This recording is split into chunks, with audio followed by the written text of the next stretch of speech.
Hallelujah hallelujah. মঙ্গলময় করুণাময় প্রেমময় পিতা, তোমায় প্রাণ ভরে ধন্যবাদ করি। সকল গৌরব প্রশংসা ধন্যবাদ মহিমা তোমায় দি পিতা। আজ এই সুন্দর মুহূর্তে তুমি আমাদেরকে একত্রিত করেছো তোমার সম্মুখে, তোমার জীবন্ত জীবিত বাক্য বলবার সুযোগ করে দিয়েছো, তার জন্য তোমায় ধন্যবাদ করি। এই বাক্যই আমাদের আত্মিক খাবার, আমরা যেন প্রত্যেকে আত্মাতে এই খাবার গ্রহণ করতে পারি, আত্মাতে বৃদ্ধি লাভ করতে পারি, সেই আশীর্বাদ করো। এই বাক্যের মধ্য দিয়ে আমাদের প্রত্যেকের জীবনে সমস্ত বন্ধনকে যেন ভাঙতে পারি, সেই আশীর্বাদ করো। এই বাক্যের মধ্য দিয়ে সকল সমস্যার সমাধান করো তুমি। এই বাক্যের মধ্য দিয়ে প্রত্যেকটা সন্তানের জীবনে সহস্র গুণ আশীর্বাদ নামিয়ে আনবে। আর এই বাক্যের মধ্য দিয়ে তোমার স্বর্গের পথে এক ধাপ এগিয়ে যেতে সাহায্য করবে। এই প্রার্থনা আমার মানে যীশু খ্রিস্টের নাম থেকে চাইছি, আমেন আমেন আমেন। জয় যীশু, হালেলুয়া। গীত সংগীতা 34 অধ্যায় আমরা একসঙ্গে পাঠ করব। আমি সব সময় সদাপ্রভুর গৌরব করব, আমার মুখে তার গুণগান লেগেই থাকবে।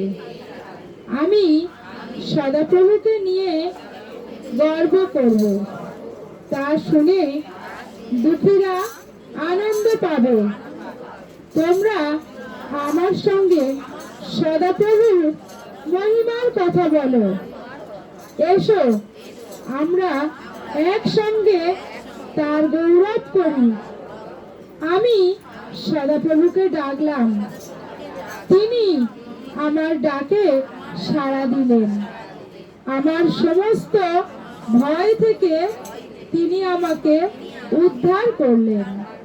লোকে তার দিকে যখন বিশ্বাসের চোখে চায়, তখন তাদের মুখ উজ্জ্বল হয়ে ওঠে, তাদের মুখে লজ্জার ভাব দেখা দেয় না। এই হতভাগা সদাপ্রভুকে ডাকলো, তিনি তার ডাকে সাড়া দিলেন আর সমস্ত কষ্ট থেকে তাকে উদ্ধার করলেন। যারা সদাপ্রভুকে ভক্তি করে, সদাপ্রভুর দূত তাদের চারপাশে ছাউনি ফেলেন আর তাদের রক্ষা করেন।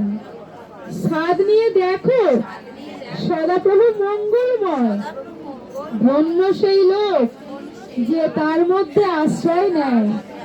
হে সদাপ্রভুর লোকেরা, তোমরা তাকে ভক্তিপূর্ণ ভয় করো, কারণ যারা তাকে ভক্তি করে তাদের কোনো কিছুর অভাব হয় না।